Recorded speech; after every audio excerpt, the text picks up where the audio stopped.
the open session, and we've had a motion to go into open moved by Tony and seconded by Karen Schnarr, I believe.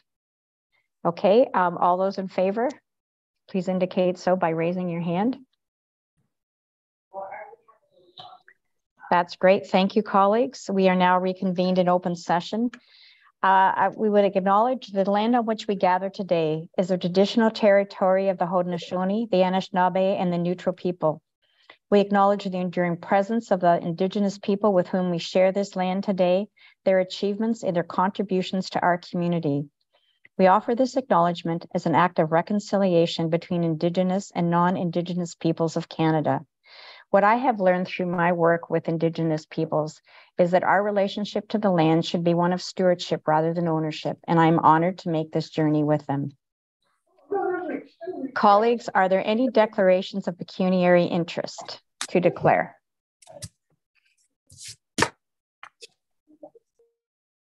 Seeing none, there are no recommendations coming out of closed.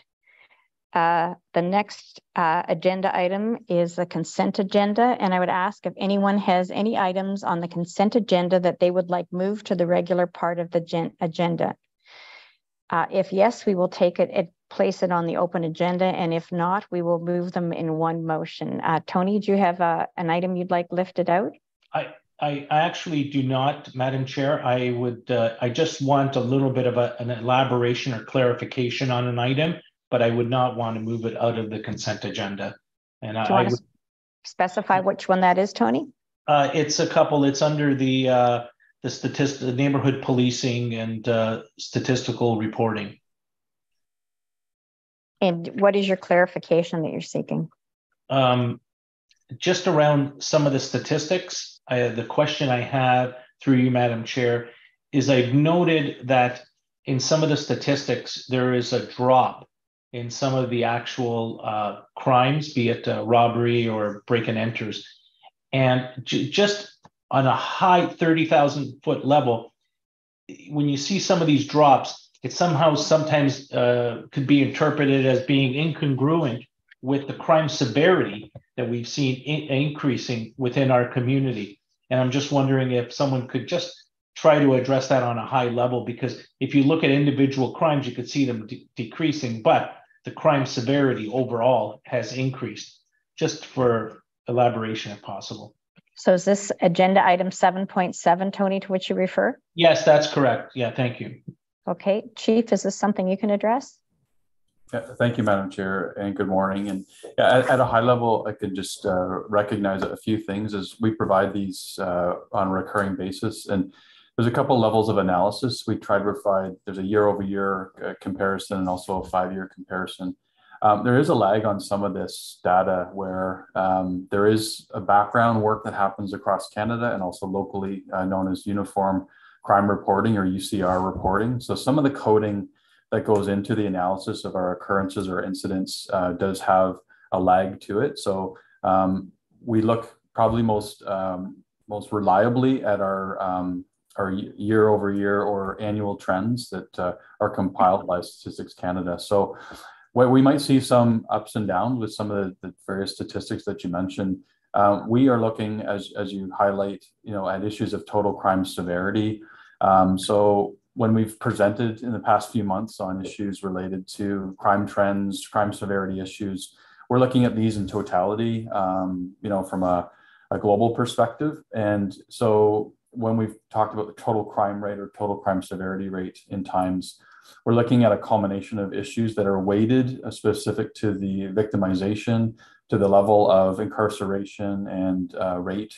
And these provide a total crime severity index for our region. So while we may see some ups and downs with break and enters, robberies, incidents, and so on, we are seeing some sustained levels of assaults involving weapons, and so on that drive our overall crime severity index at large. So it's a good point of clarity, and I know that through some of the budget delegations, there's been, some highlighting on how we're looking to invest and how we're looking to deploy and how we're looking to connect the dots on statistics. And I can tell you from a criminological statistical standpoint, there's still a lot of work to be done on every academic level to understand how these things are connected and how we might look to deploy and invest from that standpoint. So happy to provide any further detail. Thank you. I think you've answered my question. I appreciate that because I do rely on that crime severity index in a lot of discussions and decisions. And Madam Chair, I would put the motion forward to accept the consent agenda if you would like. Thank you, Tony. So that is agenda item 7.1 through 7.9. If I could have a seconder, seconded by Doug. All those in favor, please indicate. That is great. Thank you very much. There is no business arising from the minutes. No correspondence. Police services reports, we have none. So we are at agenda item 11. And 11.1 is the 2023-030 annual report, 2022 Chief and Public Complaints Statistics. And this is for information. And Chief Crowell, over to you. Thank you, Chair Redmond, members of the board.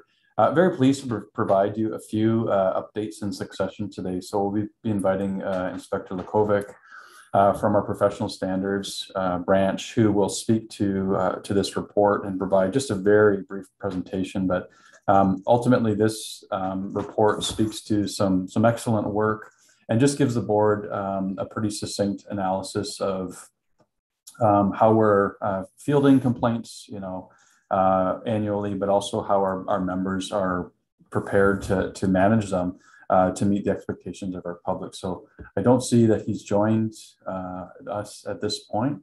Oh, there he is. Okay. Yes. If you're prepared, we'll turn it over to you to provide the presentation. Thank you. Welcome. Thank you, Chief. Good morning, Chair Redmond, members of the board, Chief Kroll, Deputy Hilton. Thank you for this opportunity for me to speak to you about our annual report on chief and public complaints. I'm going to give you a brief high-level overview, but before I begin, I want to tell you what our approach to complaints. We treat each public complaint very seriously. We view each one as an opportunity to build or repair a bridge with a member of our community. We meet with every complainant and we listen to them, and as an organization, we reflect and we try to do better. But I also want to give credit to our team. Without their kindness and compassion, we wouldn't be able to share some of the positive results we have. And I think I'm going to try to share my screen. And I'm hoping you're able to see that. Not yet, but we're anticipating. I'm sure you'll be able to do it. How about now? Still waiting.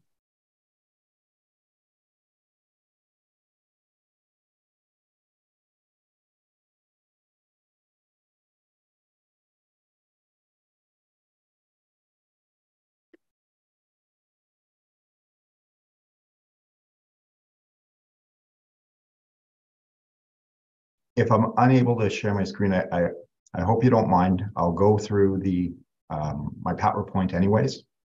And let me begin. In 2022, we had, and I'll start with the numbers. Last year, we had 818 sworn members. We received 324,000 calls for service. We received 134 complaints from the OIPRD, but of those complaints, 70 of them were screened out and 64 complaints were screened in. But we also received 99 thank you letters. At the time of this report, 11 complaints were still under investigation. Of the 53 completed investigations, 13 were unsubstantiated, 1 was substantiated, and 39 were resolved informally. Of the investigations completed by us, 74% were resolved informally and were withdrawn as a result of meetings, dialogue, and mediation with complainants. And that's where I speak to the compassion and the care and the kindness of our investigators going out and listening to each complainant. In order for us to have this resolved through a withdrawal or an informal resolution, there has to be an agreement and a buy-in from the complainant. And that takes time. And somebody has come to my rescue. Yeah, Chief Kroll, thank you. Go ahead, Sloan. Thank you. I'm on to the next slide, maybe the next one after that. And I'm ready for the next one. Thank you, Chief. Analyzing patterns and trends to predict and prevent complaints is our goal. In 21, we began to use software to tag and track complaints to better understand underlying issues. And a pattern quickly emerged and is continued into 22. Most public complaints tend to be directed towards members with 5 or less years of experience. The most common complaints were unsatisfactory investigations and incivility. Now we've taken this information and we're beginning to disseminate it to supervisors service-wide, to all of them. Supervisors are increasingly becoming aware of the need to help junior officers understand how important it is to be polite, professional. Additionally, supervisors will stress the importance of fully explaining authorities behind their decisions. Sometimes it's not what we do, it's how we do it and how we explain it to our folks. I'm ready for the next slide. Thanks, Chief. And another interesting pattern, we saw the same trend with chief complaints. The majority of chief complaints involve officers with 5 or less years of experience, and the most common type of complaint involves procedural policy breaches. Now, this information is too being shared with supervisors at in-service training to ensure they take the time to go over relevant procedures with all of their members, but especially with the more junior officers.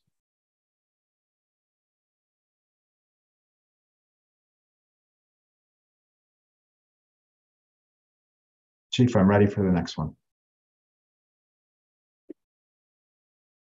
And that's my overview at a very, very high level. Thank you. Thank you so much. There's a lot of information embedded in there. Does the board have any questions? Karen Schnarr, please go ahead.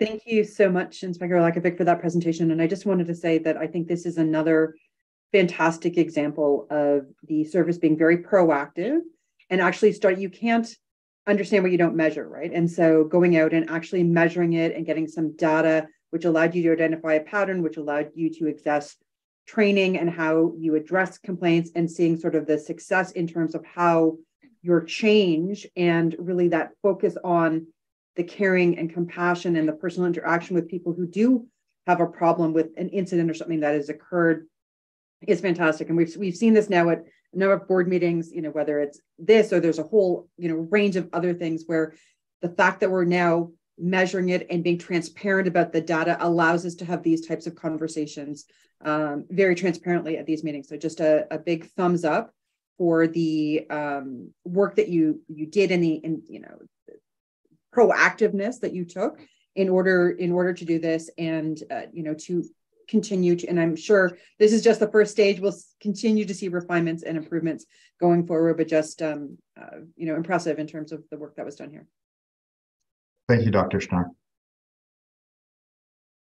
I don't see any other questions. I guess the question that intrigues me is the resolution informally. Can you just talk about what that looks like and how we got to that piece of taking these reports proactively and seriously? Thank you, Chief, through you. Thanks for your question, Chair Redmond. I'll give you a little bit of context. When we receive a complaint, what we're legislated mandated to do is conduct a full investigation. And often what would have occurred in the past was we would conduct an investigation and we would prepare a very comprehensive report, often 20, 30 pages in length. And we would reply back to the OIPRD that we had conducted our investigation. And in some cases, we'll have included the complainant and we've spoken to them and we've learned from them. But in many cases, there wasn't a whole lot of participation with the complainants. We've changed our stance to that. We now go out and we take every opportunity to meet with the complainants. And I'll be honest, sometimes they don't want to meet with us right away because their emotions are still high. But we go back. We let things cool down a little bit and we go back, because in the end, what do we really want to do? We want to regain the trust of this member of our community. That's the end goal. It's not satisfying the complaint process. It's restoring their faith in us So the next time they need to call us, they trust us. And that's what we're trying to achieve. So it's moved away from writing very many reports to actually rebuilding the trust with the people that have complained about us.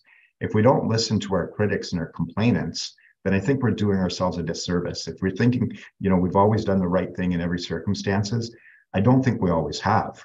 So this has been our approach, and I think people are happy with it. I can tell you, the folks that work in our office feel a lot better about the results they achieve.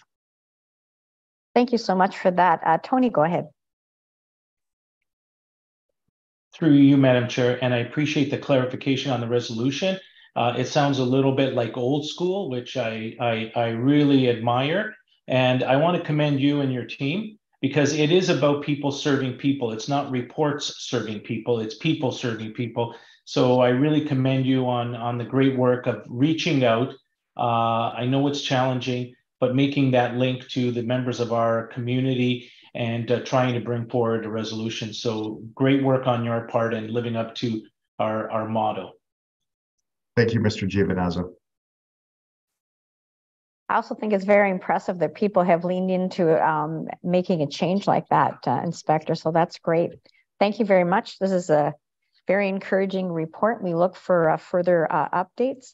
The next agenda item, 11.2, is the annual report 2022 suspect apprehension pursuits. This is for information.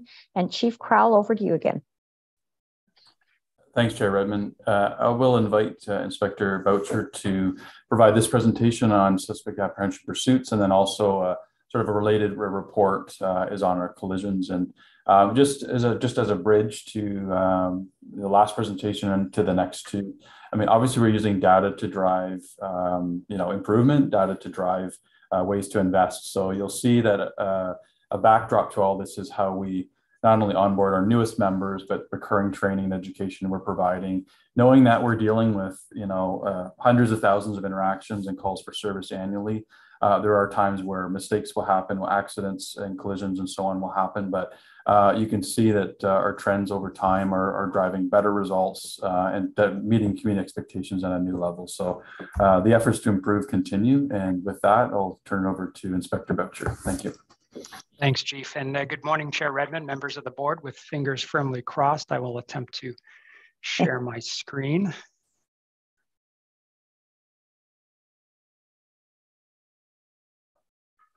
Success? Looks good. Fantastic.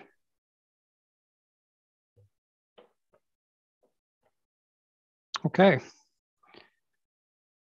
So it has been a few years since we presented on these topics rather than having these reports included through consent agenda. So I wanted to take a couple of minutes to enhance your understanding of suspect apprehension pursuits, particularly for those that are new to the board. So a suspect apprehension pursuit, in a nutshell, begins when we attempt to stop a vehicle and the driver refuses to stop and flees, and we pursue that vehicle. And it ends when we cease to pursue that vehicle. The formal definitions from the Police Services Act are included in this slide. In evaluating the potential consequence of risk in our profession, we often use two broad categories, that of risk itself and frequency of occurrence. Events which are deemed to be of high risk and low frequency are considered to be of high likelihood of negative consequences without proper controls. So in situations of low frequency, one cannot draw upon past experiences to properly guide one's actions. So in these situations, there's a heavy reliance on proper training, defined rules and procedures which govern actions and decisions during the event, and strict oversight throughout the event itself and following the completion of the event. Suspect apprehension pursuits are by their very nature an exercise in risk management prior to, during, and following the event. For example, so if you were to listen to a suspect apprehension pursuit as it's voiced over the radio, you would hear such specific information being relayed by the officer involved on matters such as the speed of the vehicle, the way in which it was being operated, road and traffic conditions, and any other information deemed critical to allow those listening to determine risk. Any officer involved in the pursuit and anyone holding a confirmed or acting sergeant or staff sergeant rank, communications supervisor, or any other senior officer monitoring the pursuit can terminate the pursuit at any time if the risk is deemed unacceptable, and the pursuit must be discontinued immediately. So what I wish to impress upon you here is the level of oversight and control of high-risk incidents such as this, which exist, though they may not be immediately evident. In 2022, 134 incidents occurred where a subject failed to stop for police. Of those, 26 suspect apprehension pursuits were initiated, which accounted for 19%. In other words, in over 80% of these instances, the decision was made not to pursue a fleeing motor vehicle. Here, alternative investigative techniques are then utilized in order to determine the identity of occupants of that vehicle. Officers are trained in suspect apprehension pursuits every 3 years, the last being in 2021. A significant decline in the decision to pursue a fleeing motor vehicle was seen during this time and continued into 2022. I think we can safely speculate that proper training and these decisions are correlated. Many factors are evaluated when determining if a suspect apprehension pursuit will be initiated and continued. One of these is the reason for the traffic stop. In instances which involve only a violation of the Highway Traffic Act, the rules of engagement are clear that a suspect apprehension pursuit is only permitted for the purposes of identifying the motor vehicle and/or an occupant. And once this occurs, a pursuit must be discontinued immediately. This table provides the reasons why a suspect apprehension pursuit was initiated. In some instances, multiple criteria may apply, such as a Highway Traffic Act offense and a criminal code offense. You will also note at the bottom charges which were laid as a result of these incidents. Following a suspect apprehension pursuit, oversight continues. Involved officers are required to complete a fail to stop report, which goes through various levels of oversight, much like the use of force reports. At each of these levels, remedial actions can be identified and addressed. All suspect apprehension pursuits reviewed in 2022 found officers to have exhibited sound decision-making. The primary reason for discontinuing a suspect apprehension pursuit was public safety. In other words, the risk to the public outweighed the benefit of continuing with the pursuit. As I indicated previously, alternative investigative techniques are then utilized in order to identify the occupants of the fleeing motor vehicle. In 2022, there were 3 minor collisions associated with suspect apprehension pursuits, none of which involved injury. This table shows suspect apprehension pursuits over the last 8 years. You will note that each year, this number remains relatively low. Moving on to reports of 2022 collisions involving service vehicles, the Waterloo Region Police Service has approximately 330 vehicles in its fleet. In 2022, those vehicles traveled a total of approximately 4.9 million kilometers. In 2022, there were 49 motor vehicle collisions involving service motor vehicles. None of these collisions resulted in any injury. The breakdown of the branches where each of these occurred is seen in Table 1. Table 2 shows the number of these collisions since 2018. Of these, it was determined in 29, the member was deemed to be at fault. 14 of these occurred on private property. Of the 15 roadway collisions, 5 members were charged under the Highway Traffic Act. Table 4 outlines the circumstances. Now, keep in mind that some instances of vehicle may be in more than one mode. For instance, the vehicle may be involved in a vehicle stop and parked when it was involved in a collision. As well, the category of suspect apprehension pursuits also includes instances where the subject vehicle failed to stop, but a pursuit was not initiated. And finally, safe driving and safe arrival are foundational principles taught to our recruits through extensive training at the Ontario Police College throughout their time with their field development officer. Throughout their career, these concepts are reinforced through training, proper supervision, and other safe driving reports. And with that, I thank you and open it up to any questions. Thank you very much, Inspector Boucher. Do we have any questions? Ian, go ahead. Thank you, and through you, Chair Redmond. If I'm reading the table right, in terms of suspect apprehension pursuits, 134 no stops and only 26 pursuits started. I think I got that right. Yes, you do. How many of those? So, I mean, for all the reasons you describe, I'm interested in the 108 that we didn't start. I assume either from license or from other identifying, we know who they are and go and deal with them in a less, or in a more safe manner. I mean, they don't just get away because we didn't pursue. What about those 108 where we didn't start the pursuit in the first place? Chief, are you fine with me handling that question? Yeah, please go on, Jason. Thanks. Yeah, Mr. McLean, that's a very good question. What would have occurred in those circumstances? The officer immediately determined that the risk outweighed the benefit of initiating that pursuit. But to your point, I don't want it to be believed that these individuals flee police without further action. There is extensive work that is conducted following that, either by patrol or through our detective branch, in an attempt to identify any of the occupants in the vehicle, which would then lead us to the pursuit of Highway Traffic Act or criminal code charges where appropriate. Ian, you're on mute. Sorry. Safe to assume that if you don't stop, which isn't a smart thing to do, the odds are you're going to be caught and you're going to be dealt with and you're going to pay the consequences. There are very good odds of that. Yes. Thank you. Karen Quigley-Hobbs, please go ahead. Through you, Madam Chair. Thank you, Inspector Boucher, for the report. As a new board member, I am continually struck by the number of programs and opportunities that the service takes to build into their operations a review and assessment process, a learn and improve wish, or basically taking the opportunity to learn and improve, whether it's by revising training or revising programming. So thank you. The data does obviously provide a very good foundation for continually improving police services. So thank you.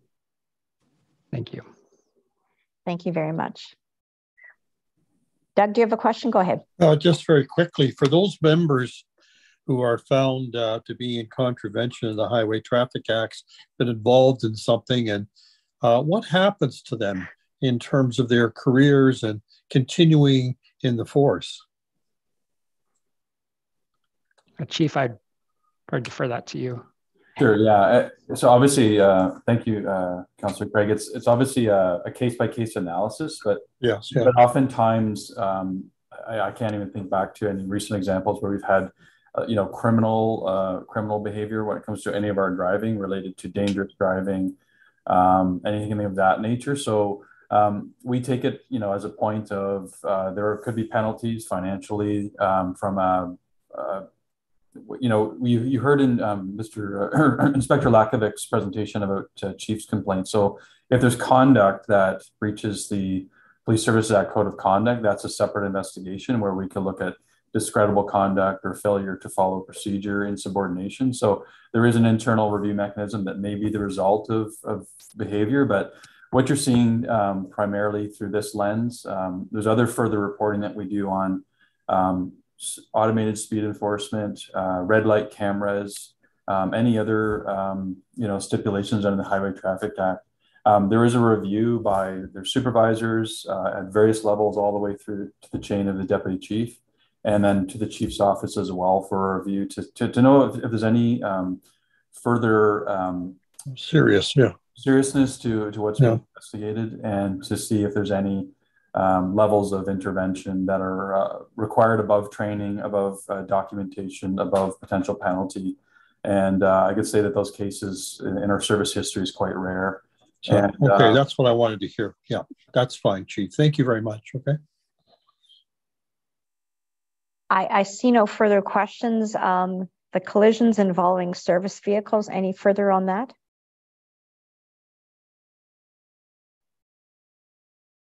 Inspector Boucher? I have no follow-up, so thank you. Chief?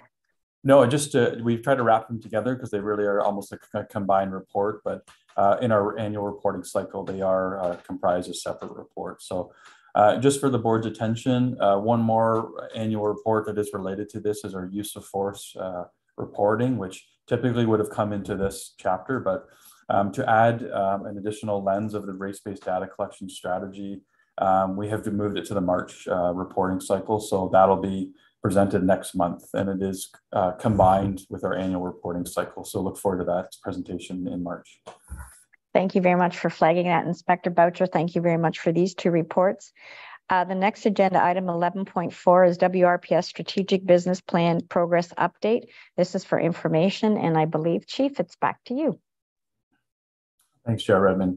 So happy to welcome Amanda Franceschini, and she is our resident expert on the strategic plan, and she helps to coordinate all the pursuits for your strategic plan across the organization. So she's going to walk us through an update, and obviously she's going to highlight to you where we are as a point in time. And we know that data can be misleading. So what I look forward to having a discussion about is there's actually some incredible accomplishments here. And when we look at the totality of where we are today in this report and where we anticipate we're going to be by the end of the year, we're looking at a very positive path to completion. And then maybe towards the end of the conversation, we can give a hint to where we're heading on building the next strategic plan as we wrap up 2023. So I'll turn it over to Amanda. Thanks very much. Thank you. I will share my screen.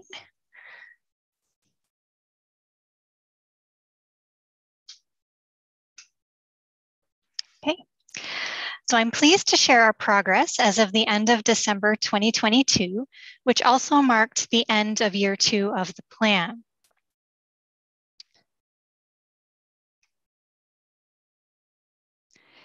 It's worth reviewing that our goals and objectives that made it into the plan were guided by the board's framework. So those 5 pillars of collaboration, innovation, operational excellence, people, and trust. This framework is our big picture, the spirit of all that's housed below. And what this report shares is a snapshot of the level of goals and objectives. And that layer is a result of all the strategies and tactics that have been and are being implemented on the ground that feeds upwards. And on the ground, I want to highlight how intentional our progress is. New this cycle, we incorporated action plans at the strategy level. And the action plans are a tool for the positions accountable to use to ensure that our SMART principles are being followed, as in, the person accountable, the measurable, the realistic, the timely manner of these objectives. And the action plans are also a means to record all the small steps that we take with target dates of their own that build in that forward momentum. So it helps us manage an objective in smaller chunks to stay focused on what to do and when to have it done by, which remains flexible, but also makes it easy for the goal champions to stay current with the progress and to provide oversight all along the way. Now, this is just an example of the action plan worksheet that each position accountable would have completed for their objective at the very beginning of the cycle. Having covered what's going on in the background and keeping us busy, this brings us to a snapshot of the end of year 2. So as you can see, we have 28 completed objectives. There are a couple past due, but goal champions are aware and are taking steps towards that, removing roadblocks or helping progress. There's also a large portion that are still in progress that will be due by the end of this year. So all in all, while 33% of objectives have been achieved by the end of year 2, the objectives that are still in progress have taken steps to advance them.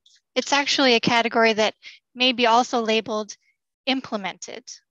There's a natural back-end loading of the plan with many objectives that have needed a bit more time to create the baseline in year 1, have the implementation across year 2, and year 3 will be used to evaluate that what's keeping us busy is also achieving what we intended it to achieve.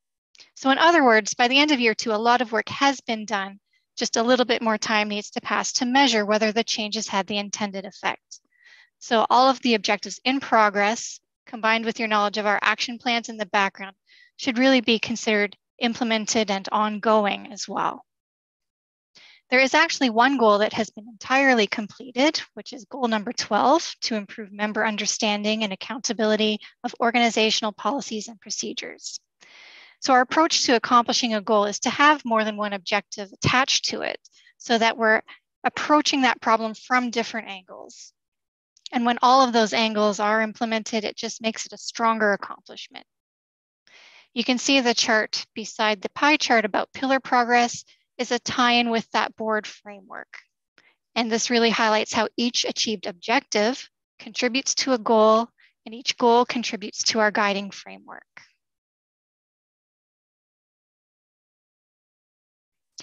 Now, I'd like to highlight the goal that has been completed in its entirety as an example of how the measured outputs are contributing to larger outcomes. So you'll see in the bulleted list, these 6 outputs are measures that tell us how the state we're in now is in a better state than where we were 2 years ago. And each completed objective will have a narrative like this, which has been included in your board report. But the benefits don't stop at these tangibles. There's also, as you can see, prevention and future proofing in the outcomes.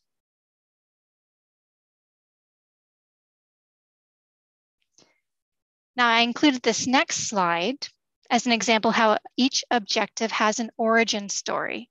So in year 3, it's especially important to remember the origin story behind every objective because we're at the furthest point in the plan from the scanning process as we did in the very beginning.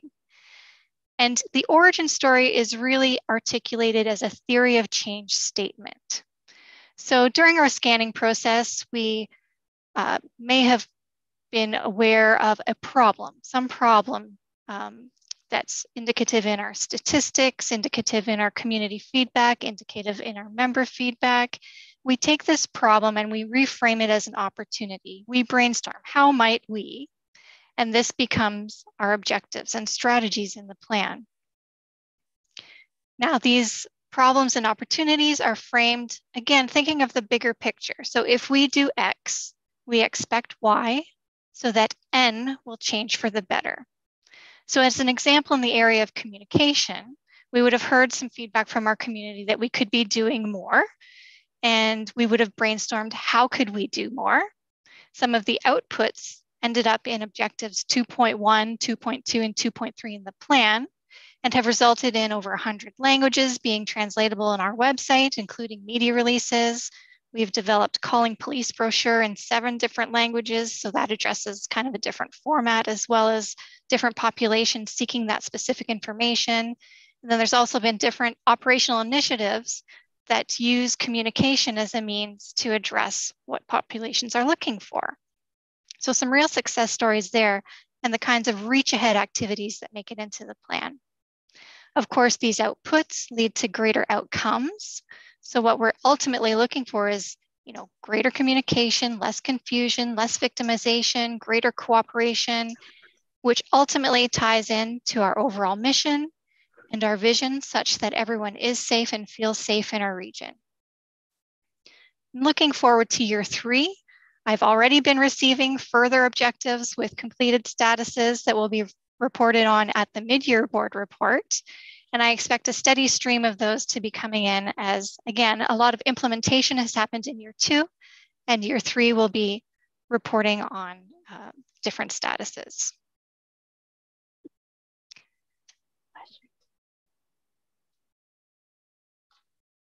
So from here, I will just stop sharing and turn it back to you, Chief. Thanks, Amanda. Thanks to all the members in strategic services and all leaders and members across the organization that are doing the work on the plan. So this is one measure of grant accountability to the board. This is the board's plan. So the report itself just gives some examples of those objectives and goals that have been completed. Those are still in transition, but the grand message to the board, and it'll be affirmed at the mid-year point as well, is that we're well in hand to achieving the board's vision on completion of these important tasks. And just for a future thought is this was a plan that was developed at the height of the pandemic, where community engagement and where it was a moment in time. So as we wrap up and think towards the end of this plan, we do look forward to engaging with the board to consider how we might create the next one with some renewed focus and energy in the organization as well. So subject to any questions that you have today about the logistics, status, or anything related to the presentation, happy to entertain. Thank you. I'm not seeing anybody. Oh, there we go. We have some. I was going to say, I have a question, but we'll start with Tony. Yeah, through you, Madam Chair. First of all, thank you for the report, Amanda. I have a question in regards with the various initiatives as they start to unroll. I presume some of the initiatives, even though they're from one pillar or another, are overlapping and maybe reinforce other initiatives and other pillars.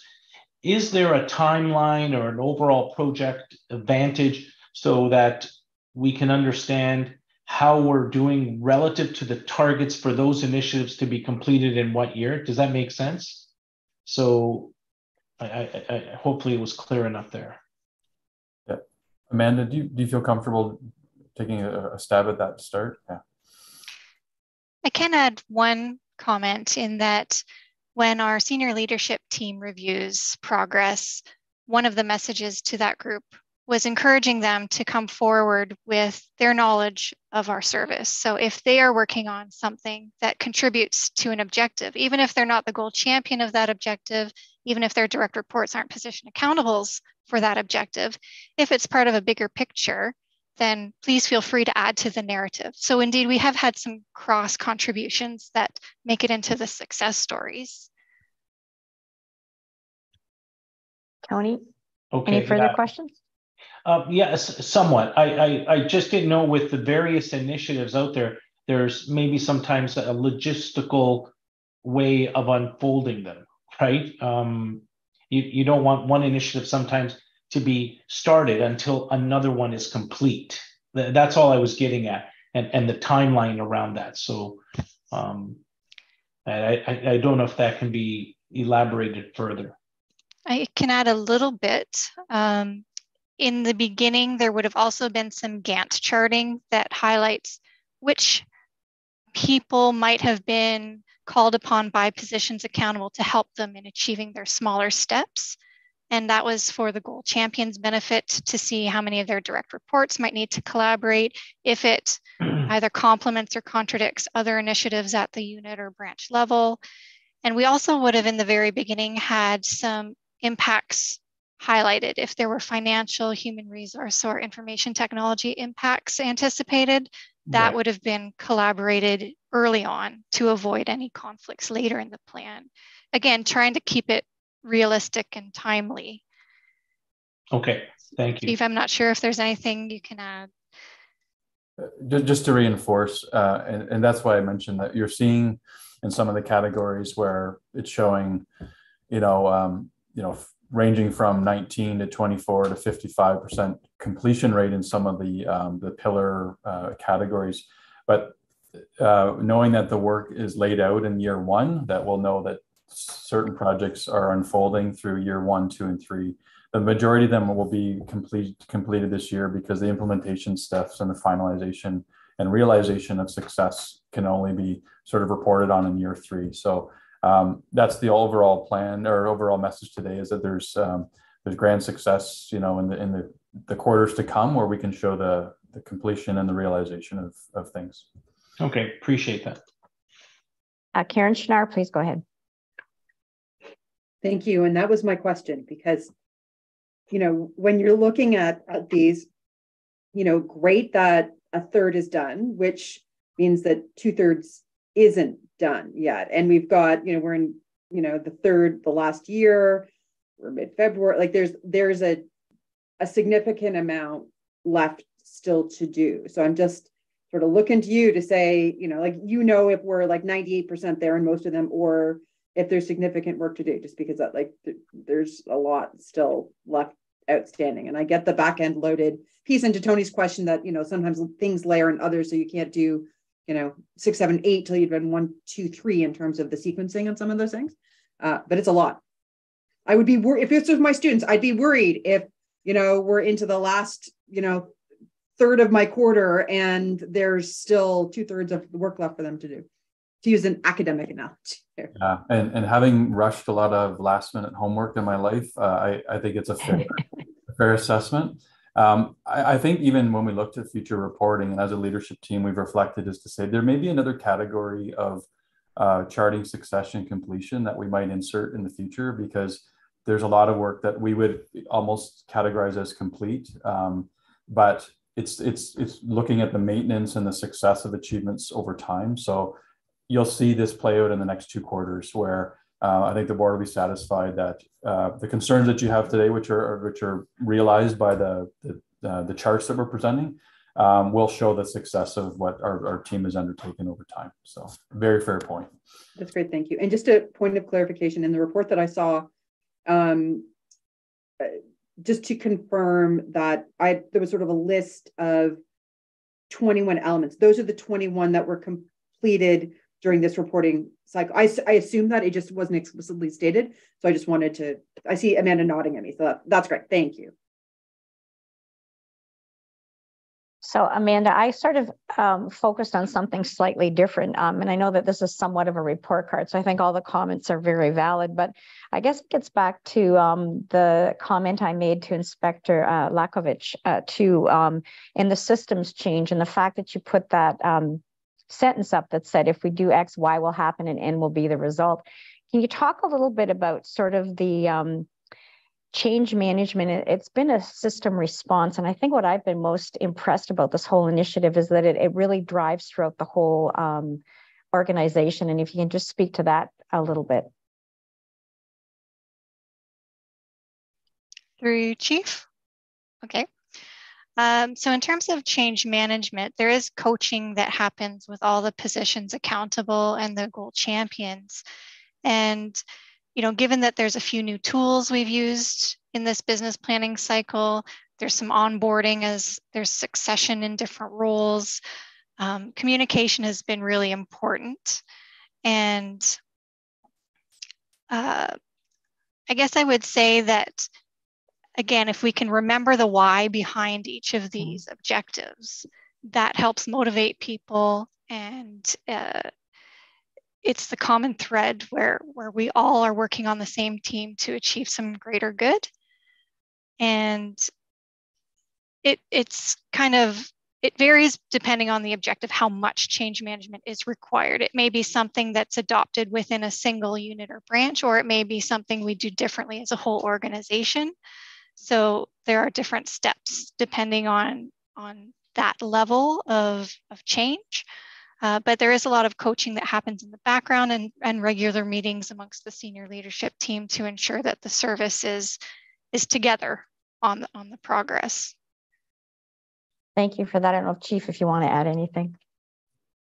No, just to say that, over the span of 3 years, there's a lot of passing the torch. And so our subject matter experts, such as Amanda and others, are guiding, to ensure that things are kept on track, and that we're leveraging different expertise right across the organization from our sworn and our civilian professionals. So it is a service-wide endeavor, and it takes teams of teams to advance the progress and the success, but it is moving significant change in the organization. So it's a lot of good news stories, coming to fruition in the 3rd year of the plan. Super. Tony, you have another comment or question?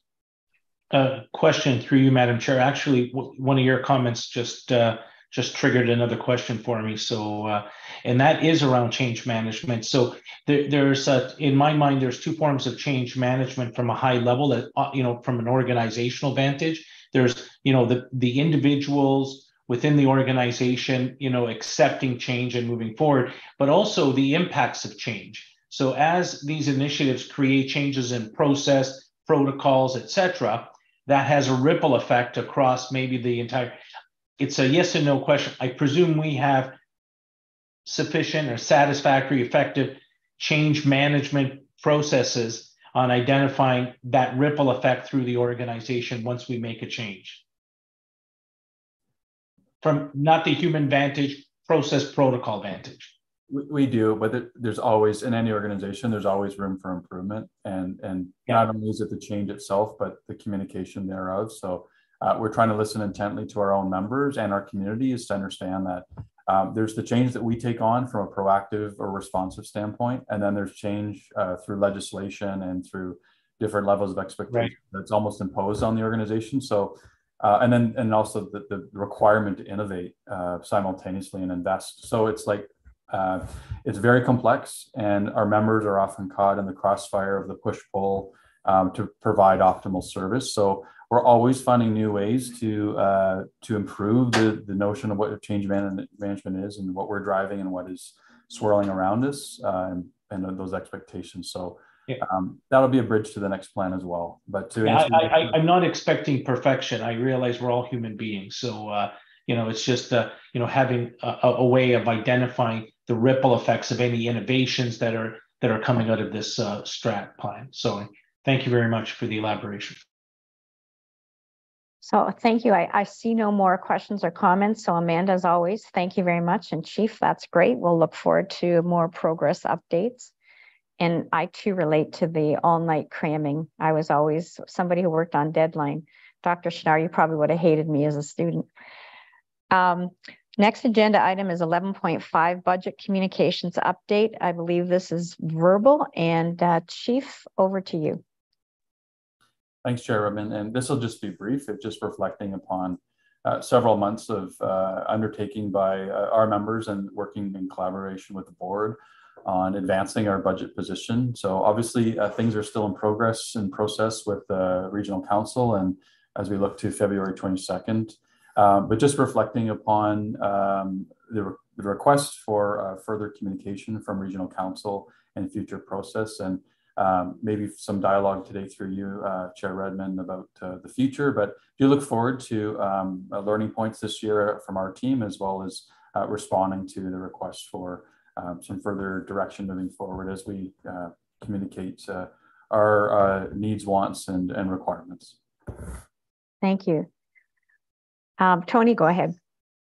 Yeah, through you, Madam Chair. I just as a point of reflection of what you said just now, Chief, there's various new faces around our table, around the Regional Council table, and whenever you have those types of changes, I always talk about communication as being pretty critical.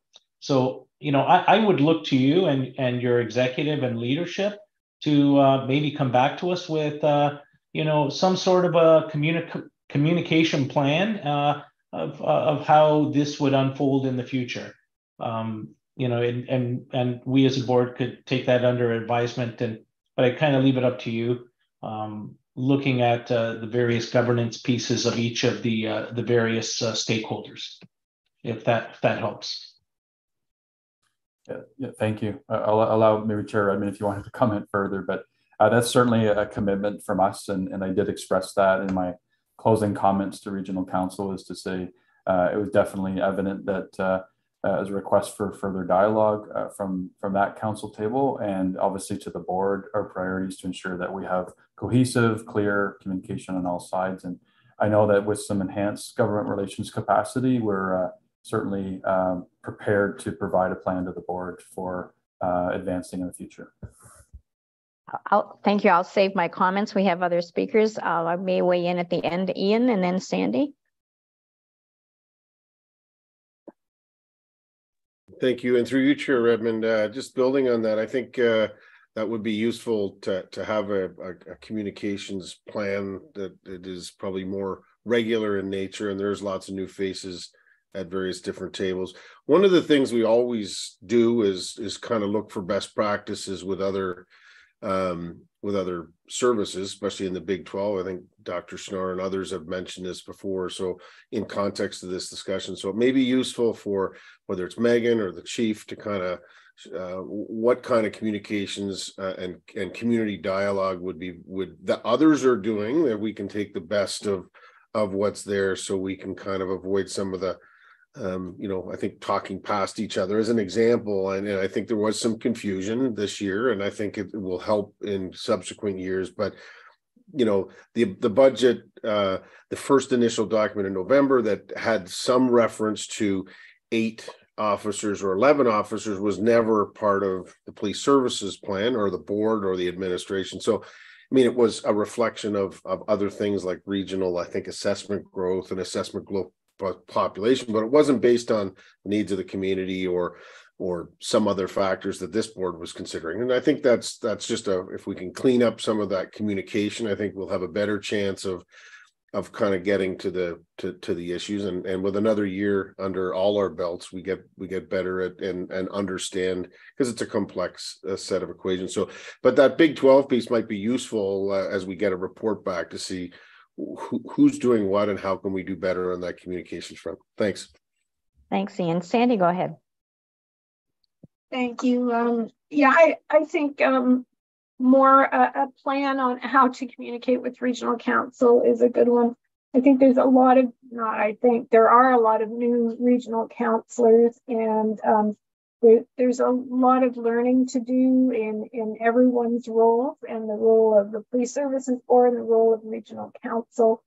But besides that, I think we talked here in this venue about a lot of the good things that are happening with the police service, and I think it's always good for regional council to hear that, so they get a full picture of really how everything works together. So appreciate a plan, and keeping regional council up to date. I think it'll make for better communications all around, and understanding of roles and responsibilities. And I guess just to add to this conversation, which I think is very productive and positive and headed in a really good direction, I think that there's a lack of understanding of how many community partnerships that we have the benefit of hearing about on a monthly basis in all of the police reports. So those partnerships, as well as the interaction we have, and I think back to the last strategic plan, and I know that all of the then board members participated in meeting with groups who had identified their interaction with WRPS as lacking. For some groups, they wanted more interaction, and others, it just hadn't been as positive as we would have liked to have seen. And we met with those groups. Some were faith-based, some were culturally based, and talked to them about how we could improve. And I think that kind of communication and that ongoing tracking of what we do to be accountable for those interactions, because it's something that we are already doing, and we, as the chief said, we can always improve. But I think that kind of communication and interaction with the broader community continues to help define how we move forward. So I think that would be a big component of any communications plan that I would like to see. Any other board member want to weigh in with any thoughts? Karen or Doug, have we covered the waterfront? Doug, go ahead. Well, I think you have covered the waterfront, and I think overall the presentation and the approach that was used this year was very good. But we're getting into the political realm that of some councillors that were tripping up, no matter how we would have said it, would have tripped up the information we were providing. I don't think we should overreact. I think we should just simply improve in small steps and just be ready for it next year. But I think the chief did a great job, in my opinion. And how can you possibly predict 8 and 11 would be a major factor? You can't do that. So this is always going to happen. And I think the attitude of the board in terms of trying to improve things is very positive. And we will, in the future, be well served by our staff as usual, and continue on. So no, I'm quite happy with it. Thank you. So Karen Quigley Hobbs, I don't want to pick on you, but you're the only one who hasn't expressed some thoughts. I would concur with Councillor Craig. I think there's always opportunity to learn and improve, and I think that's in the spirit of what we have seen through various reports that the service provides. So as a board, we'll follow the same path. Be curious, engage with our partners, and learn and improve. So, and I think that's what we can do in terms of next steps from this experience. Thank you. Tony? Yeah, through you, Madam Chair. I think I was remiss to thank both the chief and Vice Chair Karen Schnarr for going forward in front of council and presenting the budget. I think you both did a great job, a great presentation, and I want to thank you on behalf of the board. But also, I just want to really reinforce that everybody around this table takes our mandate about being board members on this police services board and making sure that our community is safe and has effective policing very seriously. And it is in that spirit that we've listened, and we'd like to move forward. But I just want to reinforce that with everyone. Thank you. Thank you very much. So I think we don't need a motion, Chief. That's just direction, and you'll be coming back with those components of a communications plan, and we'll review it in the future. Yeah, that's wonderful. Thank you, Chair Redmond, and all members of the board. I think we're all aligned on what needs to be accomplished, and just extending gratitude to our Director of Finance, Kirsten Hand, and her team, and obviously just all members across the organization. It's an all-of-service approach to ensure that we're fully accountable and all heading in the right direction. So I thank you for the direction and the feedback today. Super. Okay, thank you, colleagues. So the next agenda item is the monthly Chief of Police report. Over to you, Chief. Not off the hook yet. So no. Thank you. I'm just going to highlight some successes in February, and also just a window into next month. So it was highly publicized that we had some high profile robberies that occurred, and to not, in different forums that they've been spoken about. So the one of significant note was at Conestoga Mall on February 2nd. And just to recognize an incredible frontline response to what was reported to us as a mass shooting scenario, where there was reported to be shots fired in the mall. And so signifying the response that our members took to arrive promptly, to fan out, and ultimately what was a very violent and concerning robbery at a jewelry store in the mall involving hundreds of residents who were there shopping, was a significant response in our standpoint. And ultimately, the individuals that were apprehended, there was 3 apprehended that day, shortly outside of the mall property, and there was one who escaped to the Toronto area and was later found to be deceased from a medical event. But just signifying that significant response that day that was largely successful. But want to also highlight that later that evening, there were a series of 3 robberies in Kitchener, in the area of Belmont Avenue, Highland Avenue, Victoria, and Lancaster, all that occurred in the span of essentially 20 minutes. So 3 different locations, 3 different stores involved, all involving the display of a knife, to residents. So and also a firearm as well. So what I'm highlighting to the board and to the community is the significant response that we're equipped to deal with on a daily basis for a rapid response. But as I've spoken about before, there's not only the frontline response, but there's also the specialized units such as general detectives, robbery, forensic identification, our drugs and firearms team, surveillance team, cybercrime. There's so many things that go into the background for these rapid response. So great work there. Just want to highlight another significant investigation that started in December. Between December 10th and the 12th, there was a significant theft of semi-trailers from Victoria Street North in Kitchener. 32 empty trailers were stolen over the course of a short period of time.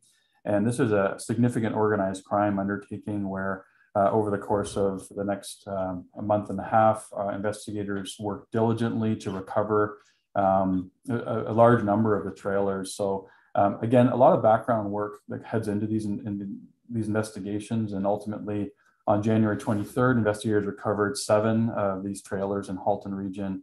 On February 9th, investigators conducted 6 search warrants in both Peel region and Waterloo region and discovered 5 trailers. So as a result of the ongoing investigation, we've recovered 24 of the 32 stolen trailers. And the total value of the trailers that were stolen were $2.5 million. And we've recovered $1.5 million worth and brought 2 people under arrest. And so just signifying that we have incidents of violent nature, but there's also significant property theft and ongoing organized crime that requires a significant response from our service. A couple other just brief highlights. We had a really great engagement, call diversion undertaking, and Chair Redmond spoke about community partnerships. So Our community engagement unit has been working collaboratively with the John Howard Society to provide a diversion opportunity. There's a program called Fearlessly Living in Peace, which is a youth weapon diversion program. So in the month of January, this community engagement unit assisted in diverting 5 youths involved in weapons-related offenses. And so we're certainly open to alternative paths to justice and resolution and restoration of harm. And these are the kind of community partnerships that we want to see and we encourage in our society, and working in partnerships with great organizations such as John Howard. And just 2 other incidents to highlight, and there are a couple of many incidents where officers are doing incredible work de-escalating. On January 6th, we responded into a person in crisis over a pedestrian bridge threatening to jump. And our officers who responded from a frontline perspective were able to build rapport, negotiate over time to a safe resolution off of a bridge. And also a similar one that occurred on January 22nd. South Division officers responded to a male who was, in risk of self-harm with a weapon. We negotiated with this individual over the course of about 40 minutes. Eventually, the male who was on a shed with a knife was de-escalated and brought into custody, where they received mental health support. So I've reported to the board on a recurring basis that these are things that are happening on a very often occurrence, where our members are doing tremendous job de-escalating high-profile incidents, and we remain open to many alternative mental health responses within our community. But when they do involve life or death situations, our members are arriving quickly. They're arriving in a calm manner, and they're largely successful in tremendous de-escalation.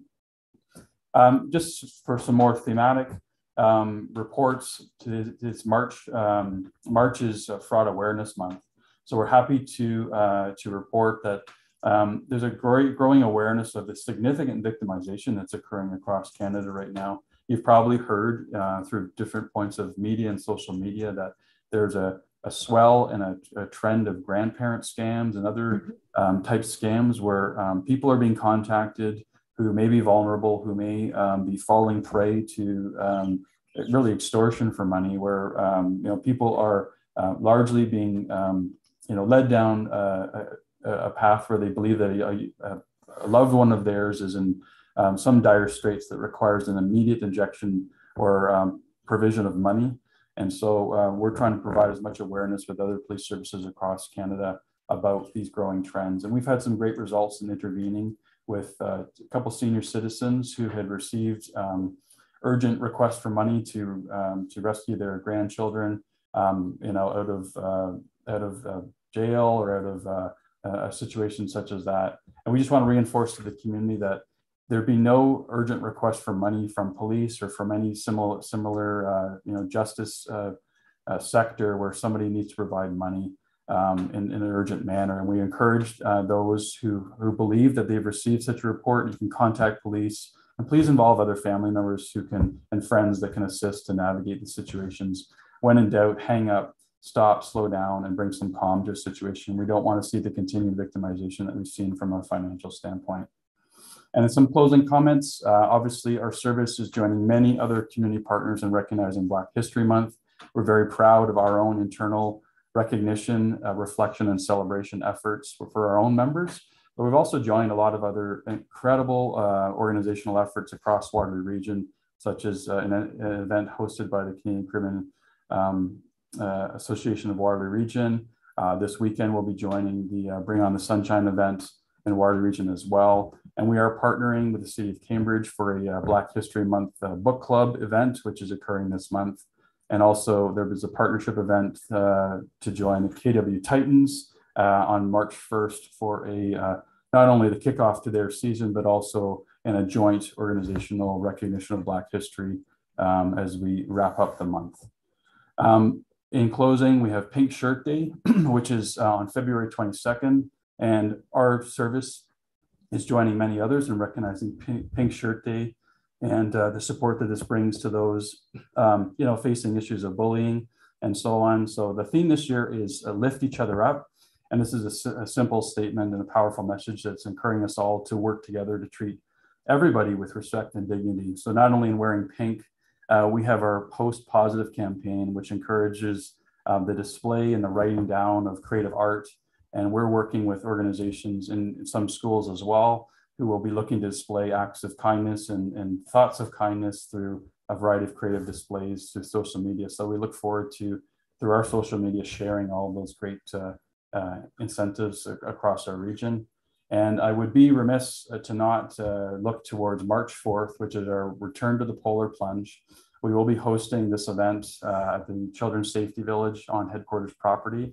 And we're now at the point where we're not asking nicely, we're challenging. We're trying to drum up a lot of community support. And this event is for the Special Olympics. And our goal this year is at $25,000. And right now, as of today, we've had 51 plungers sign up. We've raised at this point around $21,750, and have to give credit to Ron Cottle from Cottle's Catch, who is a recurring community leader in this respect, and he has raised a significant portion of that money. So we are challenging organizations, individuals, groups who want to come out to help us raise money for Special Olympics, and this is a wonderful occasion for our community to come together. And if you don't want to jump in to the icy cold water, you can certainly support and come out for a fun time shared by all. So that, Chair Redmond and members of the board, is my report for February, and thank you very much. So thank you very much for that report, Chief. And I think I speak on behalf of all of the board that I would love the link in order to financially support those plunging. I am not offering to plunge. I don't know if anyone else would like to take the plunge. I admire all of you for doing it, but doesn't quite fit my list of things that I want to do as a recreational activity, but it's a great event. Any new business, colleagues? Future agenda items. Information items. So I would just like to flag that when we are adjourned, members of the media are welcome to stay logged into Zoom or log in if you're not already. The details that have been provided to you and Chief Kroll will be available to answer questions. And I believe Sherry Greeno will take over quarterbacking those questions. And in lieu of any other comments, I would entertain a motion to adjourn. Moved by Ian, seconded by Karen Schnarr. All those in favor? Thank you, colleagues. Great work.